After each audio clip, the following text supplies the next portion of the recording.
देखिए, मैं आपको बता दूं कि पंजाब यूथ कांग्रेस की दशा और दिशा बिल्कुल सही है, कहीं पे गलत नहीं है। हमारे सामने चुनाव है विधानसभा का, तो कांग्रेस लड़ाई लड़ेगी और जो सीनियर कांग्रेस के दिशा निर्देशन होगा कि यूथ कांग्रेस ने सड़कों में कैसे लड़ाई लड़नी है, बूथों में कैसे यूथों को जोड़ना है। 2027 के विधानसभा चुनाव में कांग्रेस की जो एक प्रचंड जीत होगी, उसमें सबसे अहम भूमिका अगर किसी की कोई निभाएगा तो यूथ कांग्रेस पंजाब निभाएगा।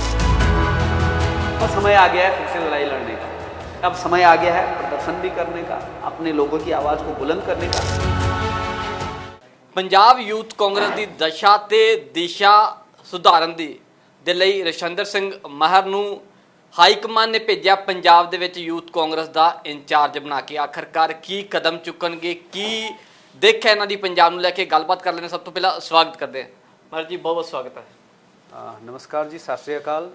आप सभी को, पंजाब के सभी महान लोगों को, जवानों को, किसानों को, आपकी भूमि में मैं आया हूँ, बहुत बहुत दिल से आपको प्रणाम। समझे ये पंजाब यूथ कांग्रेस की दशा और दिशा सुधारने के लिए भेजा आपको हाईकमान ने? नहीं, देखिए, मैं आपको बता दूं कि पंजाब यूथ कांग्रेस की दशा और दिशा बिल्कुल सही है, कहीं पे गलत नहीं है। लेकिन होता क्या है कि संगठन जो हमारा आईवाईसी है या कांग्रेस है, हम बार बार क्या करते हैं कि हमारे जो नेशनल ऑफिस बियरर्स होते हैं उनको हर प्रदेश में इंचार्ज के तौर पे भेजते हैं और ये रिसफल चलते रहता है। अभी मुझे यहाँ पे इंचार्ज के तौर पे भेजा है, तो मेरा दायित्व है और मेरा कर्तव्य है कि संगठन से जो मुझे निर्देश आते हैं, किस तरीके से हम पंजाब में यूथ कांग्रेस को मजबूत कर सकते हैं, किस तरीके से हम पंजाब की लोगों की समस्याओं को सड़कों से लेकर संसद तक या विधानसभा तक उठा सकते हैं, इन बिंदुओं को लेके मुझे संगठन ने जिम्मेदारी दी है। और मुझे पूर्ण विश्वास है कि जो पंजाब यूथ कांग्रेस की टीम है, पंजाब में युवा लड़ाई जिस तरीके से आम जन के लिए लड़ रहे हैं, हम उसको और आगे बढ़ाएंगे। किस तरह से समझा अभी तक आपने पंजाब को? इससे पहले समझते हो पंजाब को? क्या हालात है पंजाब की पॉलिटिक्स के? देखिए, पंजाब को अगर समझने की मैं बात करूं तो पंजाब की पॉलिटिक्स को सीधे तौर पे कांग्रेस के दृष्टिकोण से, और ख़ास तौर पे क्योंकि मैं यूथ कांग्रेस के इंचार्ज के तौर पे हूं, तो यूथ कांग्रेस के दृष्टिकोण से अगर मैं देखूं तो हम यहाँ पे डीवाईसीज, एवाईसीज में हमारे पदाधिकारियों की हम नियुक्ति करते हैं, जो हमारे में क्या है, इलेक्शन के माध्यम से होता है।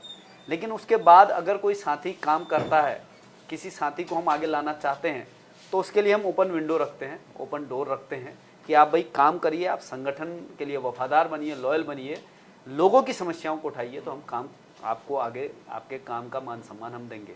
दूसरा कि किस नज़रिए से पंजाब की राजनीति को देखते हैं, तो मैं कहना चाहूँगा कि पंजाब में कांग्रेस बहुत मजबूत तरीके से लड़ाई लड़ रही है।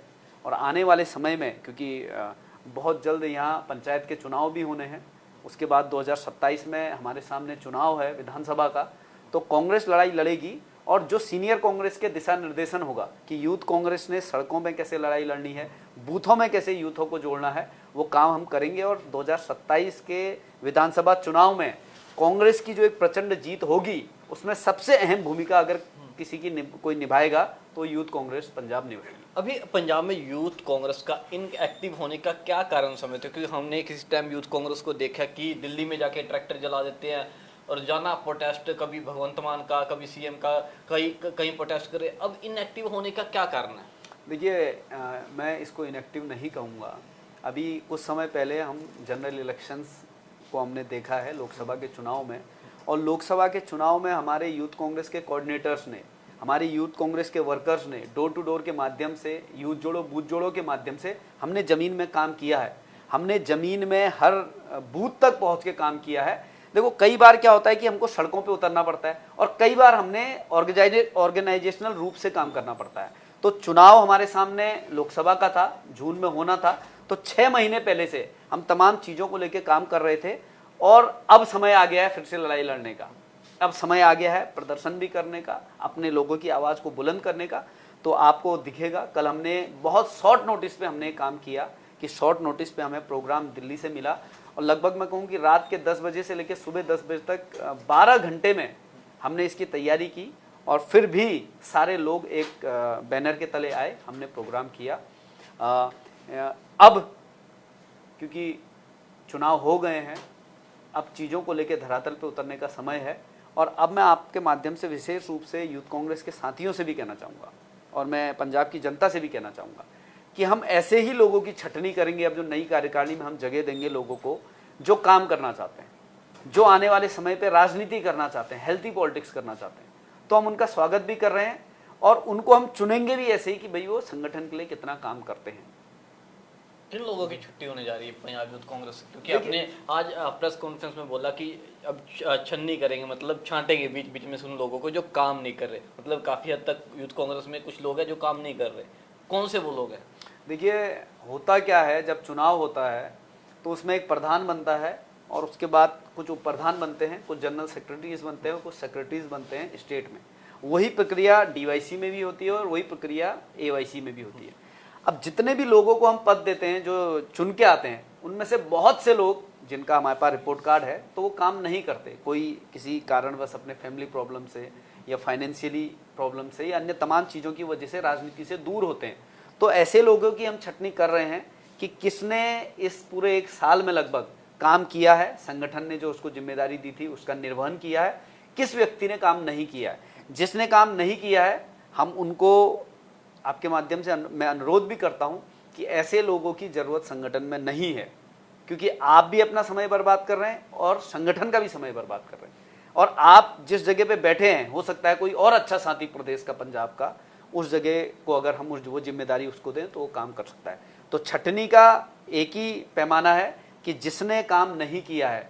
ये अभी लास्ट 6 मंथ्स का एक रिपोर्ट कार्ड पूरा अपने हमारे पास है, डोर टू डोर के माध्यम से, यूथ जोड़ो बूथ जोड़ो के माध्यम से या प्रोग्राम्स के माध्यम से, जैसे मैंने आपको पहले बताया, पूरा इसका हमारे पास रहता है आईवाईसी के पास। तो उसकी लीडर बोर्ड और परफॉर्मेंस लिस्ट हम बनाएंगे और उसी के माध्यम से हम ऐसे लोगों को हटाएंगे और नए लोगों को एंटर करेंगे।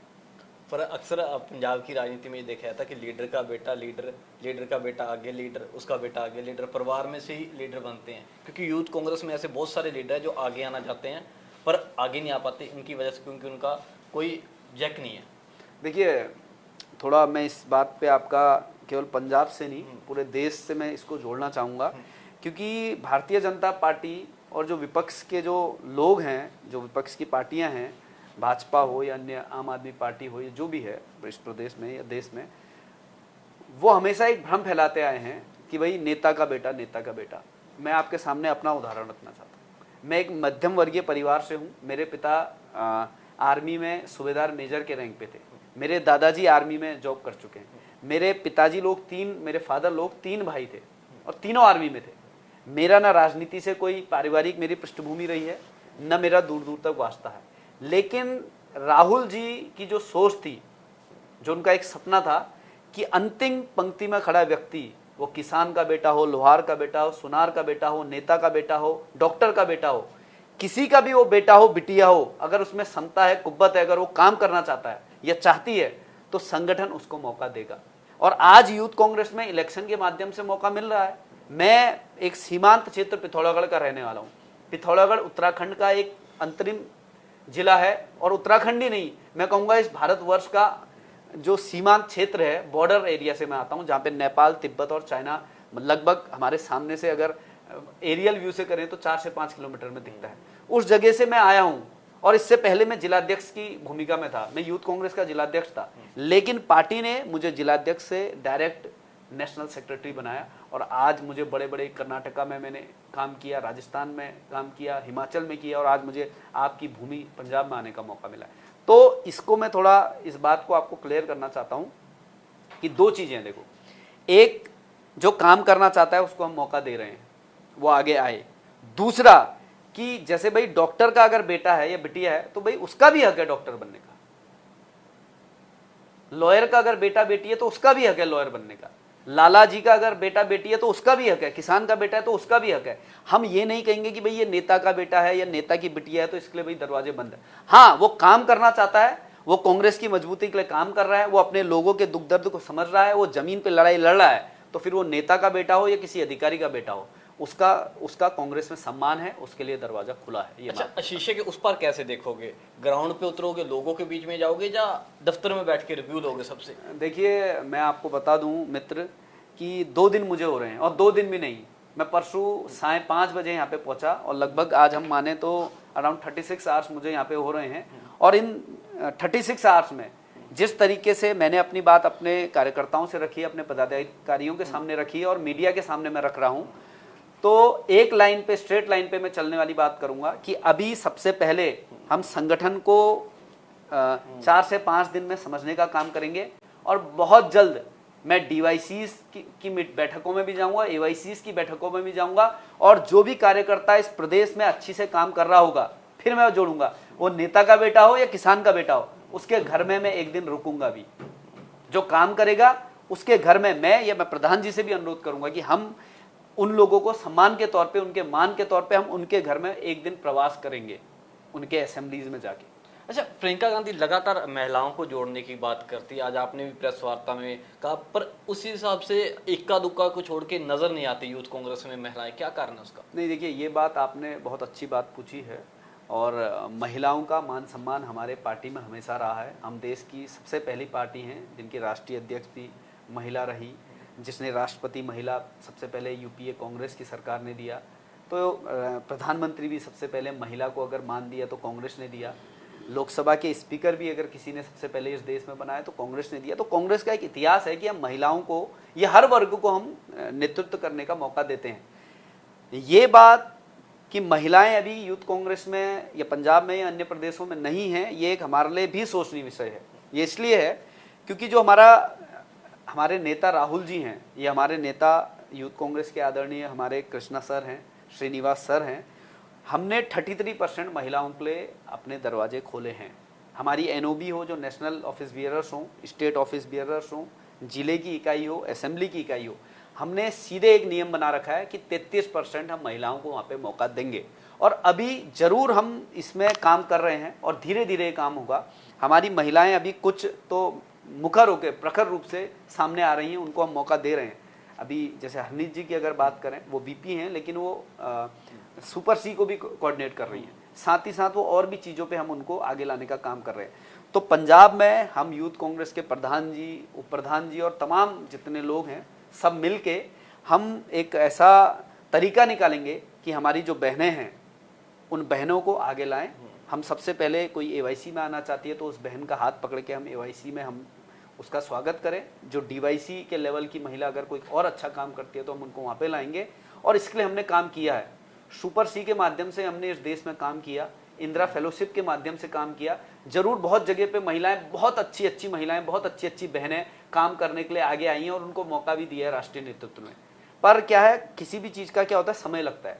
जैसे हम भाई खेती भी करते हैं, क्योंकि ये किसानों का गढ़ है, तो खेती करते हैं तो भाई पहले हमने जुताई करनी पड़ती है, ट्रैक्टर चलाना पड़ता है, उसके बाद हम बीज डालते हैं, फिर बीज अंकुरित होता है, फिर थोड़ा बड़ा होता है, फिर वो हमको धान या जो भी गेहूं होता है, तो वही यहाँ पे भी है।